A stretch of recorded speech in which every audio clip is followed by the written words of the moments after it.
여러분 안녕하세요. 핫설입니다. 이번 시간에는 착한 며느리 죽도록 괴롭히다가 천벌받고 피눈물 펑펑 흘리는 못된 할매 한 분 모시고 왔습니다. 벌 받았죠. 제목: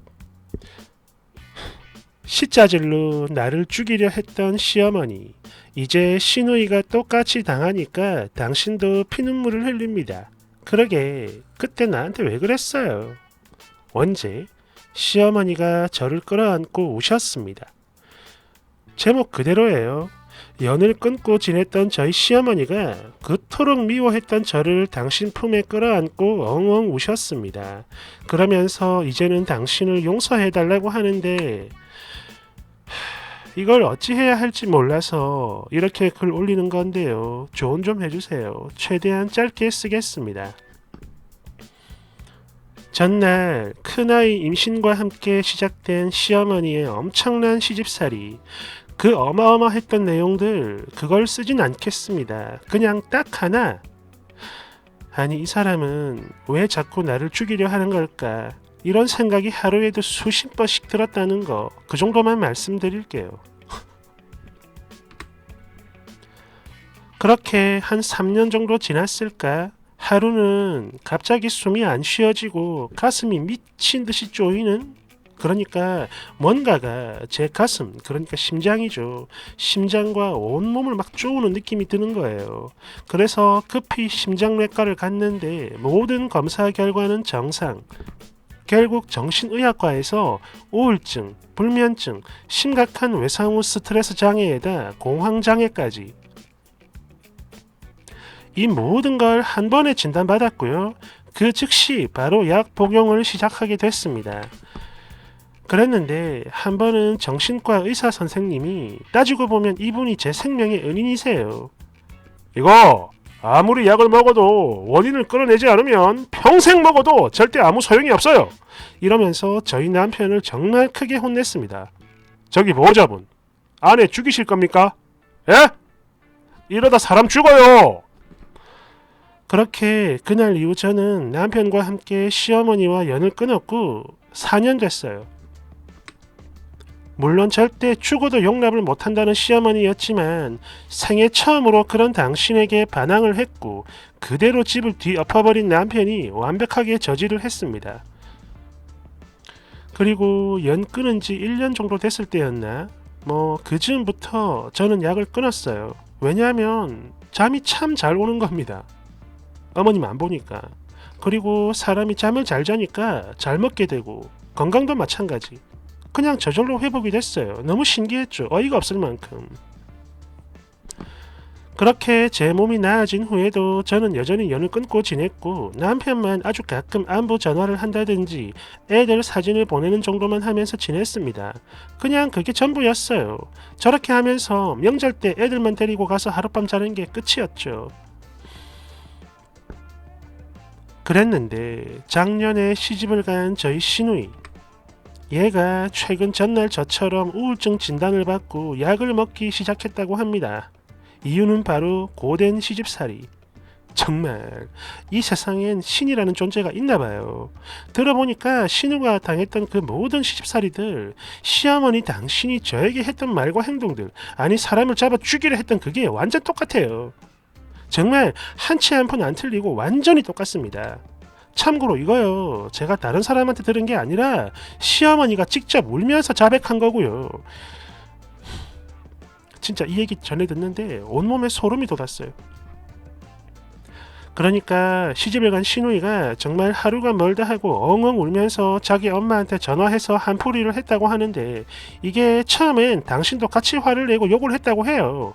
이런 노망난 노인네! 이러면서. 그런데 이게 어느 순간부터 곰곰이 생각을 해보니까 당신이 전날 저한테 했던 거랑 너무 똑같은 거, 그게 딱 느껴지더랍니다.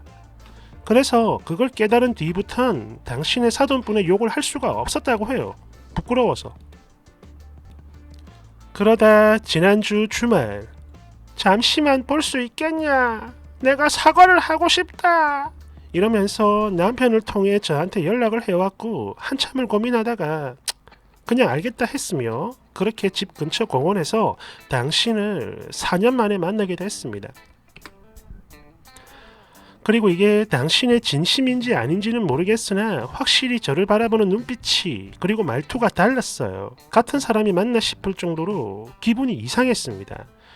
뭐 처음엔 간단했어요. 아이고 그래 그동안 잘 지냈냐? 라고 안부를 물으시더니 제가 방금 위에 써놓은 시누이 당한 거 이야기를 하시네요. 그러면서 내가 나한테 꼭 사과를 하고 싶었다. 미안하다. 앞으로는 절대 안 그러마. 나도 시집살이 심하게 당했던 사람이고 그래서 나는 절대로 안 그럴 줄 알았는데 그런 내가 너한테 왜 그랬는지 정말 모르겠다. 꽁꽁아 미안하다. 입이 10개라도 할 말이 없다. 내가 그냥 죽일 년이다. 미안하다. 미안해. 제 손을 잡고 계속 저 소리만 하시더니 마지막엔 저를 끌어안고 막 우셨어요. 통곡을 했죠. 참고로 저는 당신이 이러는 동안 그냥 계속 가만히 듣기만 했습니다. 그리고 뭐 그냥 그러다 조용히 헤어졌거든요.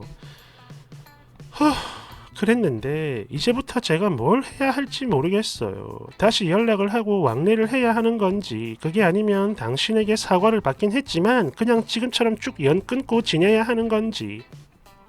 솔직히 말씀드릴게요. 당신의 사과에서 진심을 느끼긴 했습니다. 일시적이든 뭐든 간에 말 한마디 한마디 그 떨려오는 목소리 또 저를 바라보는 눈빛도 그랬고 해서 적어도 이게 거짓은 아니구나 싶기는 한데요. 문제는 이래가지고 다시 왕래를 했다가 또 전처럼 안 좋은 일이 생기면 어쩌나 싶어 너무 무섭고 왜냐하면 지금은 진심이라도 또 사람 마음 바뀔 수 있는 거니까요. 그런데 또 한편으로는 이번엔 진짜 잘 지낼 수 있을까 하는 어떤 기대도 생기고 그런데 또 이러다 보니 제 마음이 너무 복잡해요. 그러니까 선배님들 어리석은 저에게 지혜를 주세요. 참고로 남편은 제가 뭘 선택하든 따르겠다고 합니다. 무조건. 댓글 1번 우선은 가만히 계세요. 사람 본성 쉽게 안 변합니다. 그러니 일단은 두고 보시다가 나중에 결정을 해도 늦진 않을 거예요. 2번 학폭 가해자들이 사과를 했다고 해서 피해자더러 가해자랑 친하게 지내라 이렇게 말을 할 수는 없는 거죠. 이제야 겨우 잠도 편히 자고 건강도 회복했는데 그러니 그냥 앞으로도 안 보고 사는 게 좋을 겁니다. 뭐하러 가 거길. 자기 딸이 당하니까 이제서야 미안해지고 사과하는 거 그거 다 본인 마음 편하자고 하는 거예요. 아마 그렇게 사과를 하면서 업보를 갚는다 여길 거고 그러면 자기 딸내미도 좋아지겠지 뭐 이런 거죠. 사람 절대 안 바뀌어요. 대댓글 그렇죠. 이거는 그냥 악어의 눈물입니다. 시자의 눈물. 가증스러운 시애미 지금이야 집 발등에 불 떨어졌으니까 아이고 뜨거워 아이고 죽겠다 이러면서 개 호들갑 떨고 있는 거지만 다시 왕래를 한다면 글쎄요. 사과는 가해자의 몫이고 용서는 피해자의 몫입니다. 그런 만큼 쓰니 남편이 눈새처럼 눈치만 보면서 지 엄마가 이번에 숙이고 들어왔으니까 예전처럼 다시 잘 지내보자 이러면서 쓰니 옆구리 쿡쿡 찌르지 않았으면 좋겠어요. 물론 쓰니 마음이 제일 중요한 거겠지만 암만 그래도 너무 섣부른 판단은 절대 금물입니다. 큰일 나요. 3번 아니요. 왕래는 절대 안 됩니다. 사과는 받더라도 그냥 지금처럼 지내세요. 그러니 남편한테 분명히 얘기를 해야 합니다.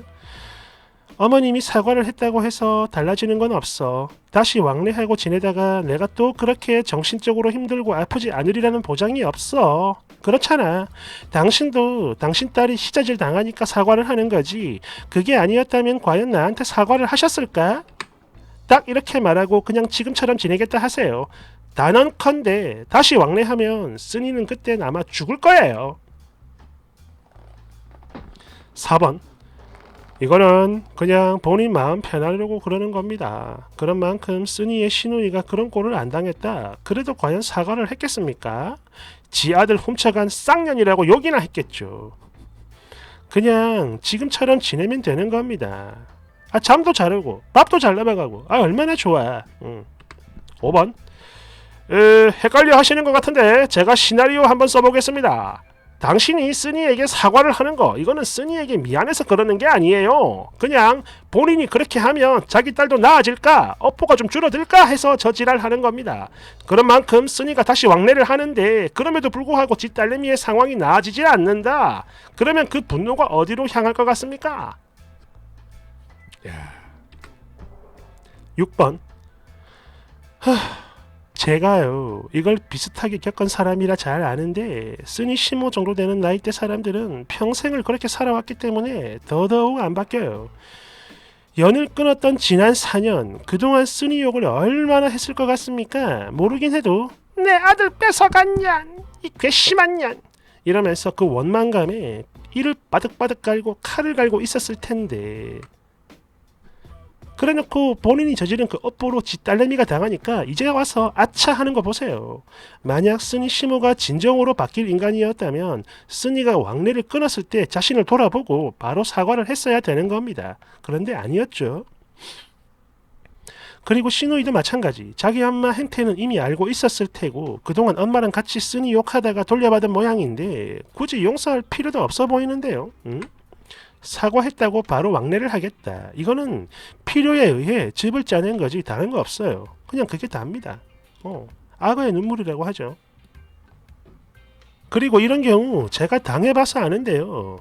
내가 사과를 했는데 용서를 못하고 계속 이러는 네가 속이 좁고 옹졸한 거다. 이러면서 사람을 쓰레기로 몰아세워요. 여하튼 꼭 명심하세요. 만약 이대로 왕래를 하면 전처럼 시짜질은 안 할 수 있겠으나 대신에 100%의 확률로 감정 쓰레기통 됩니다. 아시겠나요? 7번. 이거는 쓰니한테 미안한 게 아니라 본인 딸이 가여워서 그런 겁니다. 아유 가정스럽네요. 8번. 그러다가 다시 편해지면 아니 내 딸이 뭐가 모자라서 저런 취급을 받나 이러면서 결국 다시 쓰니한테 불똥이 튀게 될 겁니다. 전날 지가 했던 개짓거리 다 잊어버리고 나는 그래도 사과도 하고 이젠 안 그러잖니? 이러면서 말이죠. 그렇게 쓰니한테 하소연을 하다가 시짜질도 슬슬 다시 시작하게 될 겁니다. 그게 더 답답해요. 그러니까 애초에 엮이지 마요. 좋잖아 지금.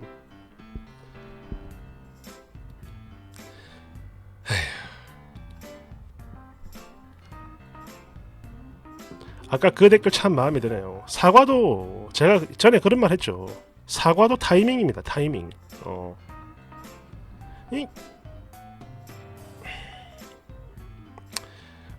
여기서 제가 심한 말은 하진 않겠는데 제 개인적인 생각으로는 돌아가면 다시 옛날로 돌아가게 되는 거예요. 절대 좋은 꼴은 안 할 것 같습니다. 제 생각에는. 여러분 생각도 말씀해 주세요.